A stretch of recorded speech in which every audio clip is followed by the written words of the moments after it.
To make Milk Fudge Mocha Gummies, we must start the day before and make milk fudge sauce and cold brew coffee to extract the most caffeine and best flavor from the beans. To make about 3 cups of regular strength cold brew coffee, start with freshly roasted coffee beans. This brew uses coffee beans grown in Colombia and are a regular roast. Then use a spice mill or coffee grinder to coarsely grind 100 grams. Fill a large enough container with 1 liter or 4 cups of water and add the coffee grinds.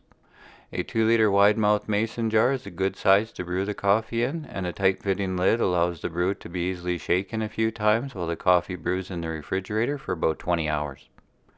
Then strain out the grinds. Stored in the refrigerator, cold brew coffee will stay vibrant for a few days.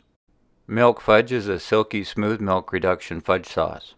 To make about 2 cups, slowly bring to a simmer 1 liter of whole milk with 250 grams sugar and a teaspoon of baking soda. The baking soda is added to prevent the milk from souring by neutralizing the acids that cause milk to curdle.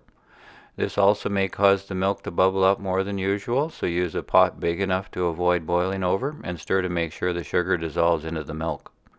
After about 5 minutes, skim off the top layer of foam and add 50 grams of cocoa. Then continue to stir intermittently as the milk reduces and thickens. It is better to avoid excess heat and reduce the milk slowly to avoid the sugar scorching and sticking to the bottom of the pan or burning the milk, which takes about an hour. When the sauce is reduced to about 2 cups and thickened enough to come away from the bottom of the pot, remove from heat and strain. Stored in the refrigerator, milk fudge will thicken and be at its best for at least a week. To make half a pound of Milk Fudge Mocha Gummies, bloom 12 sheets of gelatin and quickly heat 125 grams of cold brew coffee with 100 grams of milk fudge sauce and bring to a boil. Then dissolve the bloomed gelatin into the coffee. Quickly strain into a squeeze bottle and allow it to cool for about 5 minutes or until cool enough to handle. Then carefully portion the hot liquid into the molds and refrigerate for at least 30 minutes before molding. Store Milk Fudge Mocha coffee gummies in the refrigerator for up to a week.